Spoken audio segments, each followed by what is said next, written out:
Ushbu loyiha Xalq banki, Ziboskan Universal BXM hamda Andijon viloyati Ziboskan tumani Urganchi MFYS 177-konturda amalga oshirildi.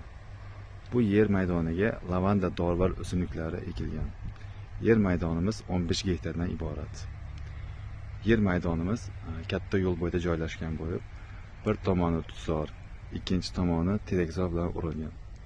Yer maydonimiz uzunligi 528 metr, eni 376 metrni tashkil etadi.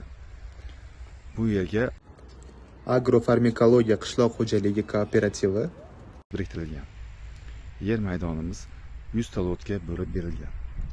Har bir lotimiz 15 sotikdan iborat. Lavanda dorivor o'simligimiz so'nggi texnologiya asosida ekilgan. Bu yerga har haftada sug'orish va doralash ishlari o'z vaqtida bajarilib kelinmoqda.